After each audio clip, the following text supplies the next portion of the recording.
ನಮಸ್ಕಾರ ಎಲ್ಲರಿಗೂ. ನೋಡಿ ನಾನಿವತ್ತೊಂದು ನೋಡಿ ಈ ಥರ ಎಗ್ ಕರಿ, ಇದು ಅಫ್ಘಾನಿ ಎಗ್ ಕರಿ ಅಂತ ಹೇಳ್ತಾರೆ ಇದಕ್ಕೆ. ನೋಡಿ ಎಷ್ಟು ಒಳ್ಳೆ, ನೋಡಿ ಝೂಮ್ ಮಾಡಿ ತೋರಿಸ್ತೇನೆ, ನೋಡಿ ಎಷ್ಟು ಲೈಕ್ ಬಂದಿದೆ ನೋಡಿ. ಈ ಥರ ಇಡೀ ಎಗ್ಗನ್ನು ಬಾಯ್ಲ್ ಮಾಡಿ ನಾನು ಇವತ್ತೊಂದು ಎಗ್ ಕರಿ, ಇದು ಚಪಾತಿ ನಾನು ವೈಟ್ ರೈಸ್ಗೆಲ್ಲ ಒಳ್ಳೆಯದಾಗ್ತದೆ. ನಾನು ಇವತ್ತು ವೈಟ್ ರೈಸಲ್ಲಿ ಮಧ್ಯಾಹ್ನಕ್ಕಂತ ರೆಡಿ ಮಾಡ್ತಾ ಇದ್ದೇನೆ. ಈ ಥರ ಎಮ್ಮಿಯಾದ ತುಂಬ ಈಸಿ ಉಂಟು. ಇದಕ್ಕೆ ಟೊಮೆಟೊ ಪೇಸ್ಟ್ ಏನು ಹಾಕಲಿಲ್ಲ, ಕೆಲವೆಲ್ಲ ಇಂಗ್ರೀಡಿಯೆಂಟ್ಸ್ ಹಾಕಿದ್ದೇನೆ. ಹೆಚ್ಚು ಏನು ಇಂಗ್ರೀಡಿಯೆಂಟ್ಸ್ ಬೇಕಾಗಿಲ್ಲ. ಮತ್ತು ಫ್ರೈ ಮಾಡೋ ಪ್ರೋಸೆಸ್ ಒಂದು ಉಂಟು. ಈ ಥರ ಎಗ್ ಕರಿಯನ್ನು ಹೇಗೆ, ಅಫ್ಘಾನಿ ಎಗ್ ಕರಿಯನ್ನು ಹೇಗೆ ಮಾಡೋದು ಅಂತ ನಾನು ಇವತ್ತು ನಿಮಗೆ ತೋರಿಸಿಕೊಡ್ಲಿಕ್ಕಿದ್ದೇನೆ. ಬನ್ನಿ ನೋಡಿ ಕಲಿಯಿರಿ. ನಮಸ್ಕಾರ ಎಲ್ಲರಿಗೂ, welcome back to my channel. ನಾನು ಇವತ್ತೊಂದು ಅಫ್ಘಾನಿ ಎಗ್ ಕರಿ ರೆಸಿಪಿ ನಿಮಗೆ ಶೇರ್ ಮಾಡ್ತಾ ಇದ್ದೇನೆ. ಅದಕ್ಕೆ ನಾನೀಗೊಂದು ತವಾ ಇಟ್ಟಿದ್ದೇನೆ. ಇದಕ್ಕೊಂದು 2 ಟೇಬಲ್ ಸ್ಪೂನಷ್ಟು ನಾನು ಕುಕ್ಕಿಂಗ್ ಆಯಿಲ್ ಹಾಕಿದ್ದೇನೆ. ಇದು ಕುಕ್ಕಿಂಗ್ ಆಯಿಲ್ ಗ್ಯಾಸ್ ಆನ್ ಮಾಡಿದ್ದೇನೆ, ಬಿಸಿ ಆಗಲಿ. ಈ ಬಿಸಿ ಆದ ಕೂಡಲೇ ನಾನು ನಿಮಗೆ ಒಂದೊಂದು ಐಟಮ್ ತೋರಿಸ್ತೇನೆ. ಇಲ್ಲಿ ನಾನು 3 ಮೀಡಿಯಮ್ ಸೈಜ್ ಆನಿಯನ್ ಉದ್ದಕ್ಕೆ ಹೆಚ್ಚಿದೆ. ಇದನ್ನು ಬ್ರೌನ್ ಮಾಡಲಿಕ್ಕಿಲ್ಲ, ಖಾಲಿ ಟ್ರಾನ್ಸ್ಪರೆಂಟ್ ಆಗೋಲ್ಲವರೆಗೆ ನಾವು ಫ್ರೈ ಮಾಡಬೇಕು, ಹಸಿ ವಾಸನೆ ಹೋಗೋಲ್ಲವರೆಗೆ. ಈ ಥರ 3 ಆನಿಯನ್ ಉಂಟು, ಇದನ್ನು ಫ್ರೈ ಮಾಡ್ತೇನೆ. ಈಗ ಇದನ್ನೊಂದು 2 ನಿಮಿಷ ನಾವು ಹಸಿ ವಾಸನೆ ಹೋಗಿ ಒಂಥರ ಸಾಫ್ಟ್ ಟೆಕ್ಸ್ಚರ್ಗೆ ಬರ್ತದೆ. ಬ್ರೌನ್ ಆಗಬಾರ್ದು ಮಾತ್ರ, ಅದೊಂದು ನೆನಪಿಟ್ಕೊಳ್ಳಿ. ಬ್ರೌನ್ ಆದರೆ ಟೇಸ್ಟ್ ಬೇರೆ ಬರ್ತದೆ. ಮತ್ತು ಇದಕ್ಕೆ ಟೊಮೆಟೊ ಏನು ಹಾಕೋದಿಲ್ಲ. ಈ ಎಗ್ ಕರಿ ಭಾರಿ ಒಳ್ಳೇದಾಗ್ತದೆ, ವೈಟ್ ರೈಸ್ ಚಪಾತಿ ಎಲ್ಲದಕ್ಕೂ ಒಳ್ಳೇದಾಗ್ತದೆ. ಈ ಥರ ಒಂದು ಎಗ್ ಕರಿ ನಾನು ಇವತ್ತು ನಿಮಗೆ ಶೇರ್ ಮಾಡ್ತಾ ಇದ್ದೇನೆ. ಕಂಪ್ಲೀಟ್ ಕ್ಲೀನಾಗಿ ನೋಡಿ. 1 ನಿಮಿಷ ಆಯಿತು ನೋಡಿ, ಹದಾ ಪಿಂಕ್ ಆಗ್ತಾ ಬಂತು. ಇನ್ನು ಈಗ ನಾನು ಇಲ್ಲಿ 3 ಗ್ರೀನ್ ಚಿಲ್ಲಿಯನ್ನು ಕಟ್ ಮಾಡಿ ಇಟ್ಟಿದ್ದೇನೆ, ಇದನ್ನು ಹಾಕ್ತೇನೆ. ಒಂದು 8 ರಿಂದ 10 ಹೆಸರು ಬೆಳ್ಳುಳ್ಳಿ ಉಂಟು, 1 ಇಂಚಿನ ಶುಂಠಿಯನ್ನು ಕಟ್ ಮಾಡಿದ್ದೇನೆ. 2 ಇದನ್ನು ಹಾಕಿ ಇದರ ಹಸಿ ವಾಸನೆ ಹೋಗೋವರೆಗೆ ಫ್ರೈ ಮಾಡುವ.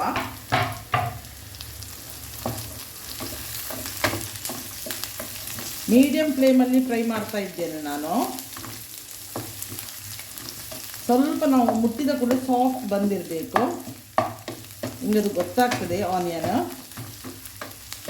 ಹೆಚ್ಚು ಕಟ್ ಮಾಡುವಾಗ ಆನಿಯನ್ ತೆಳು ಮಾಡಬೇಡಿ, ಬೇಗ ಫ್ರೈ ಆಗಿ ಕೆಲವೊಮ್ಮೆ ಬ್ರೌನ್ ಆಗಲಿಕ್ಕೆ ಚಾನ್ಸ್ ಉಂಟು. ನಾವು ಆನಿಯನ್ ಫ್ರೈ ಮಾಡಲಿಕ್ಕೆ ಅಂತ ಬ್ರೌನ್ ಆಗಲಿಕ್ಕೆ ಮಾಡ್ತೇವೆ, ಅಷ್ಟಕ್ಕಿಂತ ಸ್ವಲ್ಪ ದಪ್ಪ ದಪ್ಪ ಕಟ್ ಮಾಡ್ಬೋದು. ಉದ್ದಕ್ಕೆ ಮಾಡಿದರೆ ಸಾಕು, ಆಗ ಈಕ್ವಲ್ ಆಗಿ ಅದು ಫ್ರೈ ಆಗ್ತದೆ. ಈಗ ನೋಡಿ, ಈಗ ಬೆಳ್ಳುಳ್ಳಿ ಶುಂಠಿ ಬೆಳ್ಳುಳ್ಳಿ ಮತ್ತು ಗ್ರೀನ್ ಚಿಲ್ಲಿ ಇದು ಹಸಿ ವಾಸನೆ 1 ನಿಮಿಷ ಅಷ್ಟೊತ್ತಿಗೆ ಇದು ಸಾಫ್ಟ್ ಆಗ್ತದೆ ಆನಿಯನ್. ಈಗ ನೋಡಿ ನಾನು ಇದನ್ನು ತೆಗಿತೇನೆ. ನೋಡಿ ಪಿಂಕಿಶಿಗೆ ಇದಾಗಿ ಸಾಫ್ಟ್ ಟೆಕ್ಸ್ಚರ್ ಆಗಿದೆ. ಇದನ್ನು ನಾನು ಇದರಿಂದ ಒಂದು ಪ್ಲೇಟಿಗೆ ಟ್ರಾನ್ಸ್ಫರ್ ಮಾಡ್ತೇನೆ. ಇದನ್ನು ಇನ್ನು ಇದರಲ್ಲೇ ಕುಕ್ಕಿಂಗ್ ಪ್ರೋಸೆಸ್ ಆಗ್ತಾ ಇರ್ತದೆ. ನಾನು ಮತ್ತಿದನ್ನು ಸ್ವಲ್ಪ ಒಂದು ತೋರಿಸ್ತೇನೆ ನಿಮಗೆ. ಗೇರು ಬೀಜ ಹಾಕಿ ಇದನ್ನು ಪೇಸ್ಟ್ ಮಾಡಲಿಕ್ಕುಂಟು, ಟೊಮೆಟೊ ಏನು ಹಾಕಲಿಕ್ಕಿಲ್ಲ. ಗ್ಯಾಸನ್ನು ಆಫ್ ಮಾಡುವ.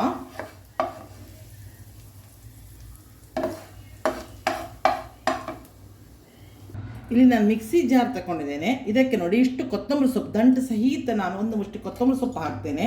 ನೀವು ಇದು ಗ್ರೀನ್ ಕರಿ ಅಂತ, ಗ್ರೀನ್ ಕಲರ್ ಬರೋದಿಲ್ಲ, ಏನು ಇದು ಮಾಡ್ಕೊಳ್ಬೇಡಿ. ಮತ್ತು ಇಲ್ಲಿ 8 ರಿಂದ 8 ಗೇರು ಬೀಜ ಸಾಕು. ಇದು ದೊಡ್ಡ ನಾವು ಬಾಗದ ಗೇರು ಬೀಜ ಅಲ್ಲ, ನಾನು 8 ಗೇರು ಬೀಜ ಹಾಕ್ತೇನೆ. ಇದಕ್ಕೆ ಸ್ವಲ್ಪ ಪೇಸ್ಟ್ ತಿಕ್ಕಾಗಿ ಬರ್ತದೆ ಅಂತ ನೋಡಿ. ಇದಿಷ್ಟು 8 ಗೇರು ಬೀಜವನ್ನು ಇದಕ್ಕೆ ಹಾಕ್ತೇನೆ ನಾನು. ಈಗ ನಾನು ಫ್ರೈ ಮಾಡಿಟ್ಟಿದ್ದು ಉಂಟಲ್ಲ onion, ginger garlic, green chilli, ಅದನ್ನು ಇದಕ್ಕೆ ಹಾಕ್ತೇನೆ. ಇದನ್ನು ಈಗ ಸ್ವಲ್ಪ ಹೆಚ್ಚು ನೀರು ಹಾಕಬೇಡಿ, ಯಾಕಂದರೆ ಪೇಸ್ಟಲ್ಲಿ ನೀರಿನ ಅಂಶ ಇದ್ದರೆ ನಮಗೆ ಇದನ್ನು ಪುನಃ ಫ್ರೈ ಮಾಡಲಿಕ್ಕುಂಟು, ಆಗ ಮುಖಕ್ಕೆಲ್ಲ ಹೊಡಿತದೆ ನಮಗೆ ಮಸಾಲ. ಸೊ ಅದಕ್ಕೆ ಎಂತ ಮಾಡ್ತೇನೆ, ಸ್ವಲ್ಪ ತಿರುಗಲಿಕ್ಕೆ ಎಷ್ಟು ಬೇಕೋ ಅಷ್ಟು ನಾನು ನೀರು ಹಾಕ್ತೇನೆ. ಸ್ವಲ್ಪ ಒಂದು 4 ರಿಂದ 5 ಟೇಬಲ್ ಸ್ಪೂನ್ ನೀರು ಹಾಕಿ ಈಗ ನಾನು ನುಣ್ಣಗೆ ಗ್ರೈಂಡ್ ಮಾಡಿದ್ದನ್ನು ತರ್ತೇನೆ. ಈಗ ನಾನು ಇದೇ ಪ್ಯಾನಿಗೆ ಪುನಃ ಒಂದು 2 ಟೇಬಲ್ ಸ್ಪೂನ್ ಆಯಿಲ್ ಆಗಿ, ಸ್ವಲ್ಪ ಆಯಿಲ್ ಇತ್ತು. ಈಗ ಒಂದೊಂದೇ ಇಂಗ್ರೀಡಿಯೆಂಟ್ಸ್ ತೋರಿಸ್ತೇನೆ. ಇಲ್ಲಿ 4 ಲವಂಗ, 2 ಏಲಕ್ಕಿ, ಗ್ರೀನ್ ಕಾರ್ಡಮಮ್, ಅರ್ಧ ಟೇಬಲ್ ಸ್ಪೂನ್ 8 ರಿಂದ 10 ಪೆಪ್ಪರ್, ಅರ್ಧ ಚಮಚ ಜೀರಿಗೆ ಹಾಕ್ತೇನೆ. ಇದು ಫ್ಲೇವರ್ ಕೊಡಲಿಕ್ಕೆ ಮಸಾಲೆಗೆ.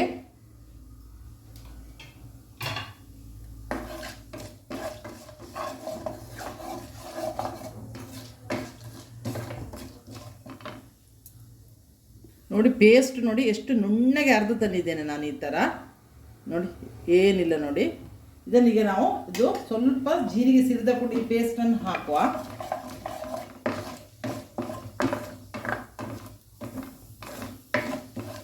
ಸೇಮ್ ಬಾಣಲೆಯನ್ನು ನಾನು ರಿಪೀಟ್ ಮಾಡಿದ್ದೇನೆ. ಮೀಡಿಯಮ್ ಫ್ಲೇಮ್ ಉಂಟು ಗ್ಯಾಸ್. ಈಗ ನಾನು ಸಿಮ್ ಮಾಡಲಿಕ್ಕೆ ಬಿಟ್ಟೆ. ಯಾಕಂದರೆ ಅದು ಸಿಡಿಲಿಕ್ಕೆ ಸ್ಟಾರ್ಟ್ ಆಯಿತು. ಈಗ ನಾನು ಈ ಪೇಸ್ಟನ್ನು ಹಾಕ್ತೇನೆ.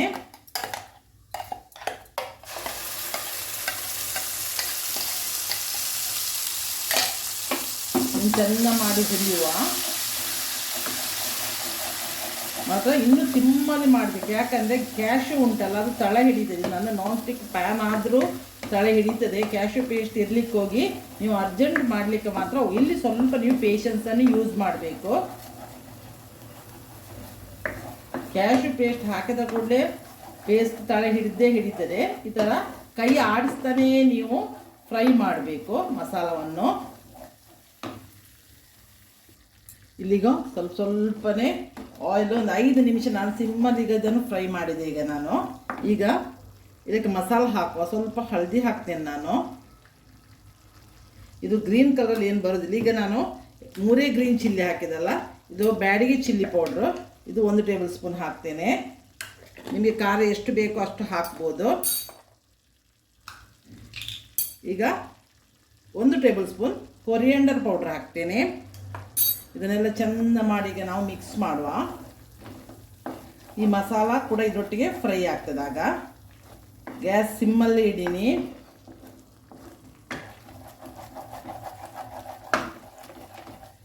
ನೋಡಿ ಎಲ್ಲ ಪೇಸ್ಟ್ಗಳು ಮಸಾಲದೊಟ್ಟಿಗೆ ಮಿಕ್ಸ್ ಆಯಿತು. ಇದನ್ನು ಇನ್ನು ಪುನಃ 1 ರಿಂದ 2 ನಿಮಿಷ ನಾನು ಫ್ರೈ ಮಾಡ್ತೇನೆ.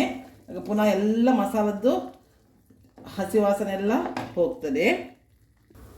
ನೋಡಿ ಎಲ್ಲ ಆಯಿಲ್ ನೋಡಿ ಸಪ್ರೇಟಾಗಿ ಒಳ್ಳೆ ರೀತಿಯಲ್ಲಿ ಫ್ರೈ ಆಯಿತು. ಈಗ ನಾನು ಅರ್ಧ ಕಪ್ ಮೊಸರನ್ನು ಬೀಟ್ ಮಾಡಿ ತಂದಿದ್ದೇನೆ, ಅದನ್ನು ಈಗ ಹಾಕ್ತಿದ್ದೇನೆ ಇದಕ್ಕೆ. ಇದು ಸ್ವಲ್ಪ ಪುನಃ ಫ್ರೈ ಆಗಬೇಕು.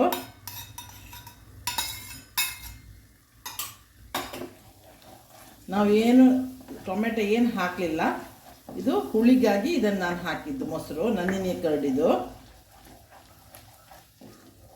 ಇದನ್ನು ಚೆಂದ ಮಾಡಿ ಮಿಕ್ಸ್ ಮಾಡಿ ಇನ್ನೊಂದು 2 ನಿಮಿಷ ಇದನ್ನು ಪುನಃ ಆಯಿಲೆಲ್ಲ ಪುನಃ ಸಪ್ರೇಟ್ ಆಗೋವರೆಗೆ ಸಿಮ್ಮಲ್ಲಿ ಮಾತ್ರ ಇದ್ರೆ ಕರ್ಡಲ್ ಆಗ್ತದೆ.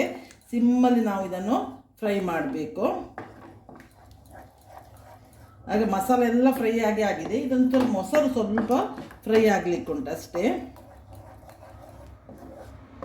ನಾನು ಇನ್ನೊಂದು ಮೊಟ್ಟೆಯನ್ನು ನಾನೊಂದು 4 ರಿಂದ 5 ಮೊಟ್ಟೆ ಬೇಯಿಸಿಟ್ಟಿದ್ದೇನೆ. 5 ಮೊಟ್ಟೆ ಬೇಯಿಸಿಟ್ಟಿದ್ದೇನೆ. ಅದನ್ನು ಇದಕ್ಕೆ ಬಾಯ್ಲ್ ಮಾಡೋದು, ಅದಕ್ಕೊಂದು ಪ್ರೋಸೆಸ್ ಉಂಟು. ಇನ್ನು ಮೊಟ್ಟೆಯನ್ನು ಫ್ರೈ ಮಾಡೋದು ಅದನ್ನು ತೋರಿಸ್ತೇನೆ ನಾನು. ಇದು ಸ್ವಲ್ಪ ಫ್ರೈ ಆಗಲಿ. ನಾನು ಇದಕ್ಕೆ ಉಪ್ಪು ಹಾಕಲಿಲ್ಲ. ಈಗ ಉಪ್ಪು ಹಾಕಿದ ಕೂಡಲೇ ಬೇಗ ಮಸಾಲನೂ ಫ್ರೈ ಆಗ್ತದೆ. ಇದು ಮೊಸರು ಉಂಟಲ್ಲ ಅದು ಬೇಗ ಇದಾಗ್ತದೆ. ನೋಡಿ ಈಗ ನಾನು ಉಪ್ಪು ಹಾಕಿದೆ ರುಚಿಗೆ, ಪೌಡರ್ಡ್ ಸಾಲ್ಟ್ ಇದು.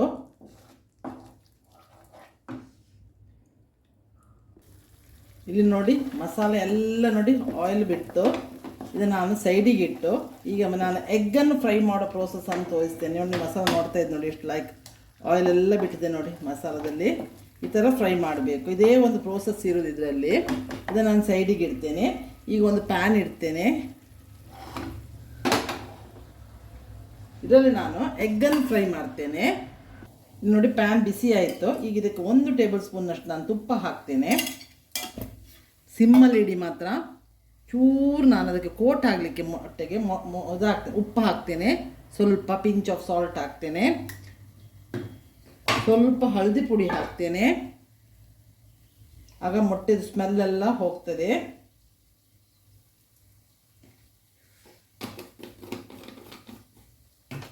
ಮತ್ತು ಇಲ್ಲಿ ನಾನು ಕಸೂರಿ ಮೇಥಿ ಒಂದು ಸ್ವಲ್ಪ ಅದು ಹಾಗೆ ಪಿಂಚ್ ಆಫ್ ಹಾಕ್ತೇನೆ. ಸ್ವಲ್ಪ ಎಲ್ಲ ಹಸಿ ವಾಸನೆಗೆಲ್ಲ ಫ್ರೈ ಆಗ್ತದೆ ಈ ತುಪ್ಪದಲ್ಲಿ. ಈಗ ಒಂಚೂರು ಪಿಂಚ್ ಆಫ್ ಇದು ಕಾಶ್ಮೀರಿ ರೆಡ್ ಚಿಲ್ಲಿ ಪೌಡ್ರ್ ಹಾಕ್ತೇನೆ. ಇದು ಖಾರ ಕೊಡೋದಿಲ್ಲ, ಖಾಲಿ ಕಲರ್ ಕೊಡ್ತದೆ ಅಷ್ಟೇ. Kashmiri red chilli. ಮೊಟ್ಟೆ ಒಂದು ಕಟ್ ಮಾಡೋ ಪ್ರೊಸೆಸ್ ತೋರಿಸ್ತೇನೆ. ಈಗ ಸ್ವಲ್ಪ ಇದಕ್ಕೆ ಕಟ್ ಹಾಕುವ ಕ್ರಾಸಲ್ಲಿ ಒಂದು 3 ಆ ಸೈಡ್ 3, ಆಗೆಲ್ಲ ಮಸಾಲೆಗಳೆಲ್ಲ ಹೋಗಿ ಅದರಲ್ಲಿ ಕೂತ್ಕೊಳ್ತಾರೆ. ಇದೇ ಥರ ಎಲ್ಲ ಇದನ್ನು ನಾವು ಕಟ್ ಮಾಡಬೇಕು ನೋಡಿ ಈ ಥರ. ಮತ್ತು ಸ್ವಲ್ಪ ಇದನ್ನು ರೋಸ್ಟ್ ಮಾಡುವ ಮೊಟ್ಟೆಯನ್ನು. ಮಸಾಲೆ ಎಲ್ಲದರಲ್ಲಿ ಹಿಡ್ಕೊಳ್ತದೆ.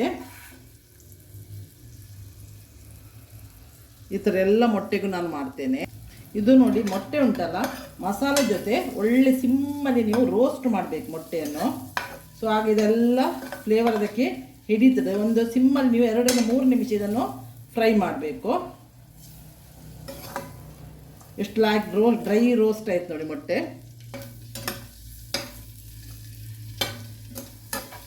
ನೀವು ಎಷ್ಟು ಜನ ಇದ್ದೀರಿ ಅಷ್ಟು ಮೊಟ್ಟೆ ಹಾಕ್ಬೋದು. ನಾನೀಗ ಮೊಟ್ಟೆ ತೆಗೀತೇನೆ, ಮಸಾಲೆ ಇಡ್ತೇನೆ. ಈಗ ನೋಡಿ ಮಸಾಲೆ ಇದನ್ನು ಇಟ್ಟೆ, ಗ್ಯಾಸ್ ಆನಲ್ಲಿ ಸಿಮ್ಮಲ್ಲೇ ಉಂಟು. ಈಗ ಮಸಾಲೆ ನೋಡಿ ಎಷ್ಟು ಲೈಕ್ ಎಲ್ಲ ಮಸಾಲೆಗಳು ಆಯಿಲ್ ಬಿಟ್ಟು ನೋಡಿ ಎಷ್ಟು ಲೈಕ್ ಫ್ರೈ ಆಗಿದೆ ನೋಡಿ. ಈ ಥರ ನಮಗೆ ಮಸಾಲ ರೆಡಿ ಆಗಬೇಕು. ಈಗ ನಾನು ಹುರಿದಿಟ್ಟ ಮೊಟ್ಟೆಯನ್ನು ಹಾಕ್ತೇನೆ. ಗ್ಯಾಸ್ ಸಿಮ್ಮಲ್ಲೇ ಇದ್ದೀನಿ.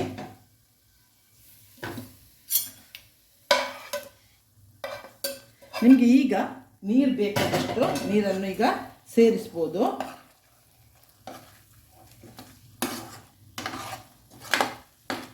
ಇದೆಲ್ಲ ಮಸಾಲೆ ಇದಕ್ಕೆ ಕೋಟ್ ಆಗಲಿ. ನಾನೀಗ ಸ್ವಲ್ಪ ಒಂದು ಅರ್ಧ ಲೋಟೆ ನೀರು ಹಾಕ್ತೇನೆ. ಸ್ವಲ್ಪ ನೀರು ಹಾಕುವ, ಒಂದು 1/4 ಲೋಟೆ ಎಷ್ಟು ನೀರು ಹಾಕಿದ್ರೆ ಸಾಕು. ನಿಮ್ಮ ಮೊಟ್ಟೆ ಎಷ್ಟು ಉಂಟು ಅದಕ್ಕೆ ಡಿಪೆಂಡ್ ಆಗಿ ನೀರು ಹಾಕಿ ನೀವು. ಈ ಗ್ಯಾಸ್ ನಾನು ಮೀಡಿಯಮ್ ಫ್ಲೇಮಿಗೆ ಇಡ್ತೇನೆ, ಸಿಮ್ಮಿನಿಂದ ತೆಗೆದು ಮೀಡಿಯಮ್ಗೆ ಇಟ್ಟಿದ್ದೇನೆ. ಯಾಕಂದರೆ ಮಸಾಲೆ ಎಲ್ಲ ಫ್ರೈ ಆಗಿದೆ. ಈಗ ನಾನು ಹಾಕಿದ ನೀರು ಇದು ಸ್ವಲ್ಪ ಕುದಿ ಬರಬೇಕು.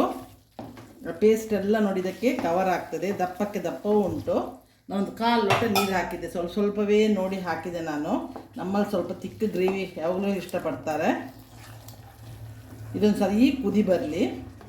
ನಾವು ಹಾಕಿದ ನೀರುಂಟಲ್ಲ ಚೆಂದ ಕುದಿ ಬಂದರೆ ಮೊಟ್ಟೆಯು ಆ ಮಸಾಲೆವನ್ನೆಲ್ಲ ಎಳ್ಕೊಳ್ತದೆ. ಇನ್ನೇನು ನಮಗೆ ಮಾಡಲಿಕ್ಕಿಲ್ಲ. ಈಗ ನಾನು ನಿಮ್ಮ ಹತ್ರ ಮನೆಯಲ್ಲಿ ಫ್ರೆಶ್ ಕ್ರೀಮ್ ಇದ್ದರೆ ನಾನು ಇಲ್ಲಿ ಒಂದು 2 ಸ್ಪೂನು ಹಾಲಿನ ಮೇಲೆ ಕೆನೆ ಬಂದಿರ್ತದೆ, ಅದನ್ನು ನಾನೀಗ ಇಲ್ಲಿ ರೆಡಿ ಮಾಡಿ ಇಟ್ಟಿದ್ದೇನೆ. ಇದು ಆಪ್ಷನಲ್, ಬೇಕಿದ್ದರೆ ಹಾಕ್ಬೋದು, ಇಲ್ಲದಿದ್ದರೆ ಬೇಡ. ನಿಮಗೆ ಹೇಗೆ ಆಗ್ತದೆ ಹಾಗೆ ಮಾಡಿ. ಮನೇಲಿದ್ದರೆ ಮಾತ್ರ ಹಾಕ್ಬೋದು. ಸ್ವಲ್ಪ ಮತ್ತು ರಿಚ್ ಇದು ಬರ್ತದೆ ಅಂತ, ಗ್ರೇವಿಗೆ ಲುಕ್ ಬರ್ತದಂತ. ಈಗ ನಾನು ಹಾಕ್ತೇನೆ ಇದನ್ನು.